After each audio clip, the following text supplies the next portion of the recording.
Welcome back dito sa channel natin. Nandito tayo ngayon sa may EDSA Ortigas. Makikita natin dyan sa Center Island ang EDSA Busway Ortigas Station na wala pa rin proper na daanan papunta dyan. Kaya hanggang sa ngayon dadaan pa rin ang mga commuters na gustong sumakay ng bus. Akit ka muna dito sa taas ng MRT station at dyan ka dadaan papunta dyan sa gitna. Abangan pa natin kung kailan sisimulan yung modern na busway station dito sa tapat ng SM Mega Mall.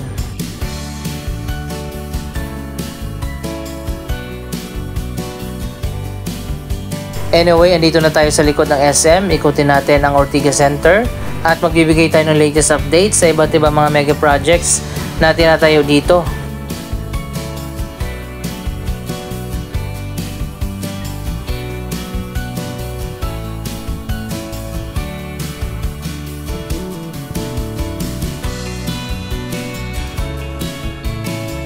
Dito pala sa likod ng SM Mega Mall, sa gilid ng Asian Development Bank, may malawak na vacant na property. Sino kayong may-ari nito?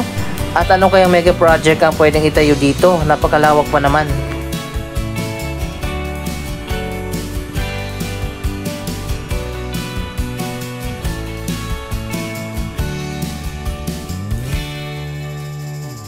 Sa ngayon, ginagamit muna itong area bilang parking lot.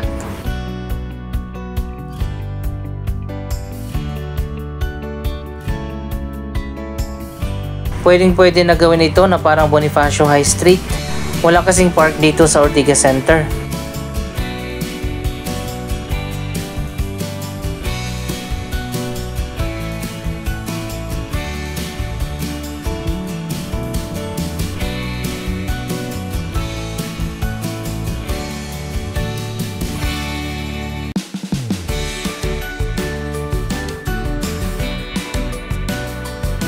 Matagal na nga na na-establish ang Ortigas Center bilang isang business district. Ilang dekada na nakaraan, kaya naman magkahalo na dito yung mga luma na building, pati na mga bagong project na ginagawa sa ngayon.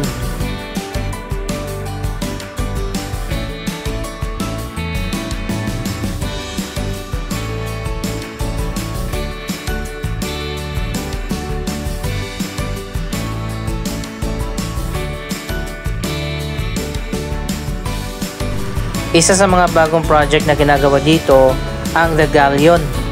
Dalawang high-rise building ang itinayo dito, isang office tower at isang residential building.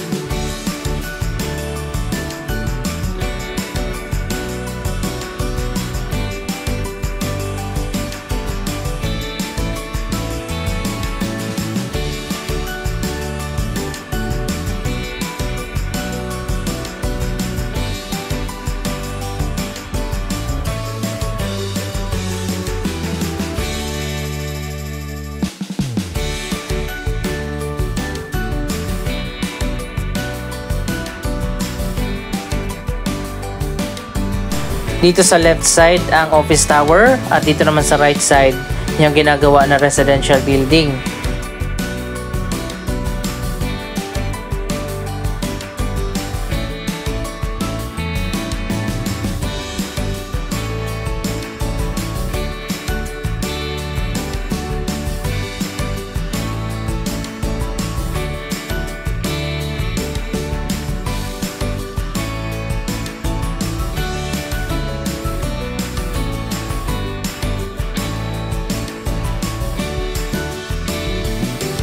Isa pa sa mapapansin natin dito sa Ortigas, masyadong congested o magkakadikit ang mga buildings.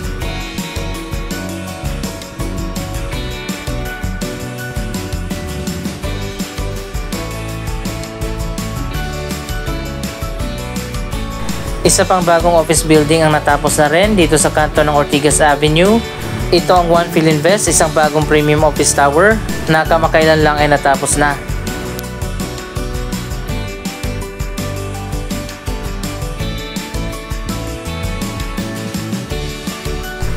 So ayan guys, nandito na tayo sa kahabaan ng Ortigas Avenue. Hanggang sa ngayon wala pa rin tayong balita tungkol sa timeline kung kailan sisimulan ang MRT4 project na dadaan dito mula sa EDSA hanggang sa Taytay Rizal. Abangan pa natin yan sa future kung kailan talaga masisimulan ang MRT4 project.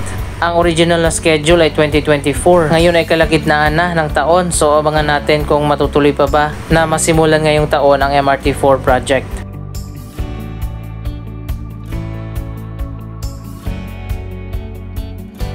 Maganda rin pala itong One Philinvest Tower.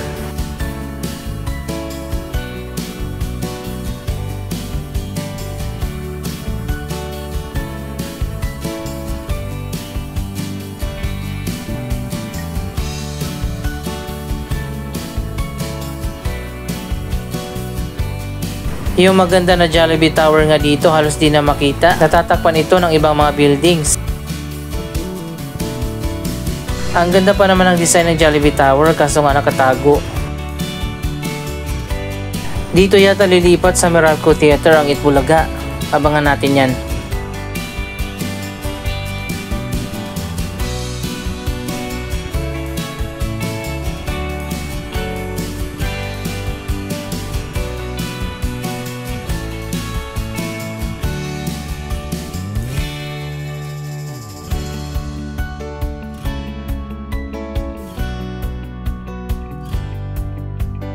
Dito naman tayo sa Meralco Avenue. Isang mega project ang nakatakda na itayo dito, ang Metro Manila Subway Ortigas Station. Andito na tayo sa loob ng Metro Walk Commercial Complex. Dito mismo itatayo ang Ortigas Station ng Metro Manila Subway. Kaya naman nagsarado na yung iba't iba mga bar, restaurant at mga cafe dito. Pero meron pa namang iba na bukas pa.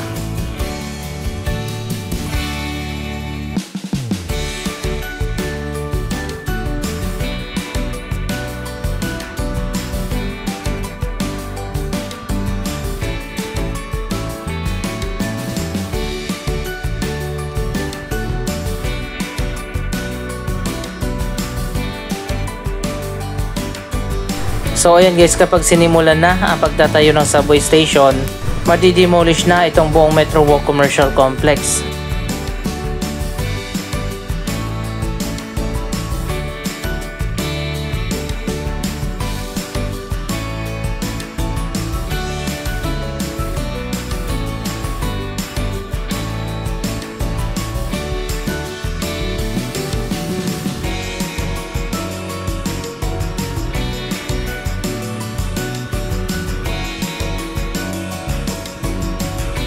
Matagal na ngang binakuran ang Metro Walk. Sa ngayon hindi pa natin alam kung kailan sisimulan ang mga pre-construction activities para sa itatayo na subway station.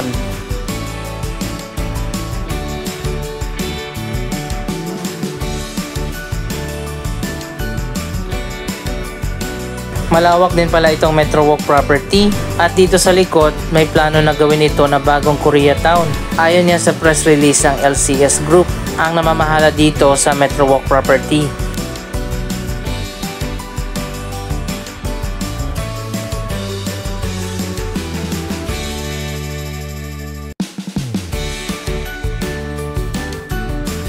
So ayan guys, napakalawak pa ng area dito sa likod. At kung matutuloy yung plano, ito na ang magiging bagong Koreatown.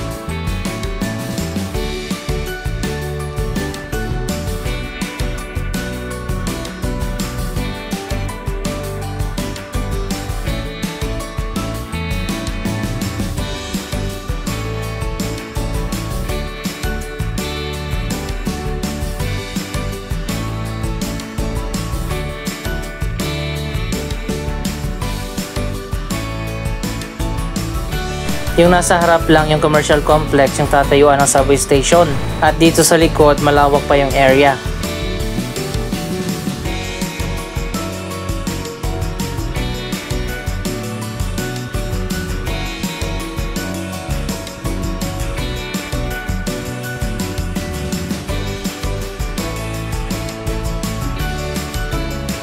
So ayan guys, makikita natin dito yung project information sa itatayo na Ortigas Station, pati na yung isa pang station na tinatayo na ngayon, ang Shaw Boulevard Station na nasa dulo ng Meralco Avenue.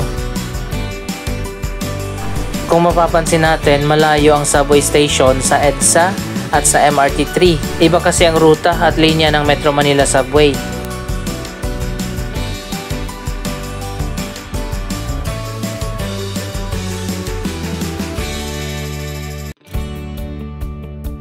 So ayun guys, bilang na lang ang araw ng Metro Walk Commercial Complex bago pa ito i-demolish para simulan na ang pagtatayo ng subway.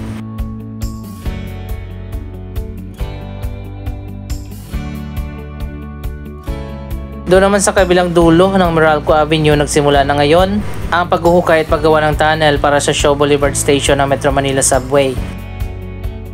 Sa segment na ito ng Metro Manila Subway, yung Shaw Boulevard muna ang inuna.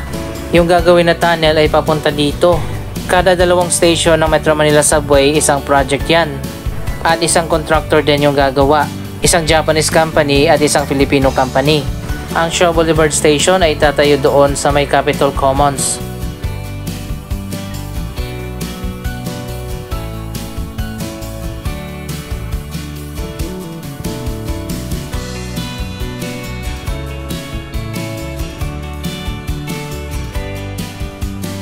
Gaya ng sinabi ko kanina, magkasama na dito sa Ortigas ang mga luma na building pati na rin ang mga bago.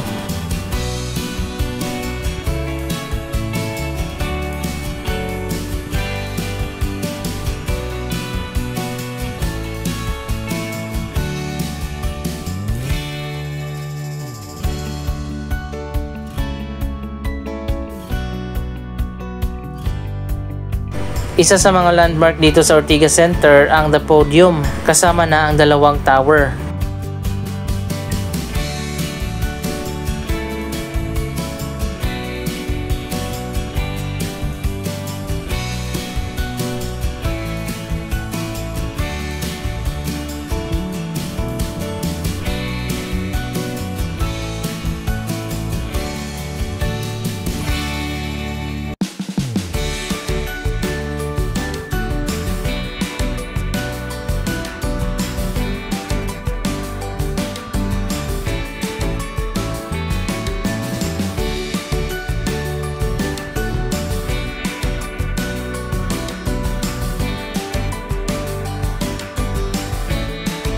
Isa sa pinakamaganda at pinakamoderno na mall ang The Podium.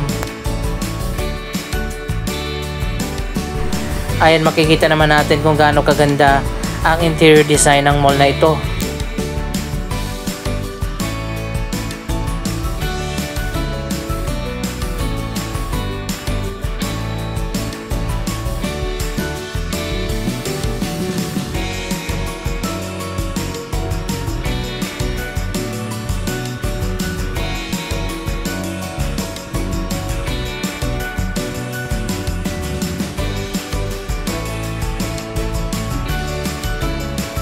Pang world class talaga ang ganda ng The Podium Mall.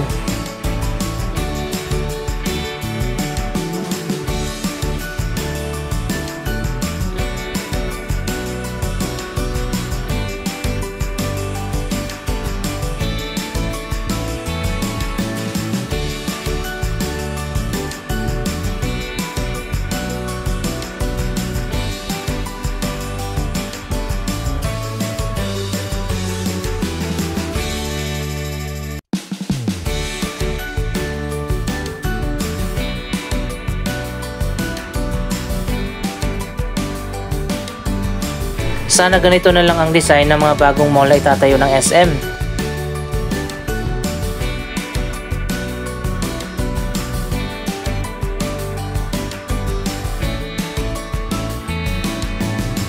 Anim na bagong SM mall ang magbubukas ngayong 2024 at marami pa mga bagong SM mall ang tinatayo sa ngayon. Inasahan na magbubukas ngayong taon ang SM City Caloocan, SM City Zamboanga, SM City Lawag, SM City San Fernando La Union, at SM City Yulo Premier sa Santa Rosa, Laguna. Abangan natin ang pagbubukas sa mga bagong SM na yan.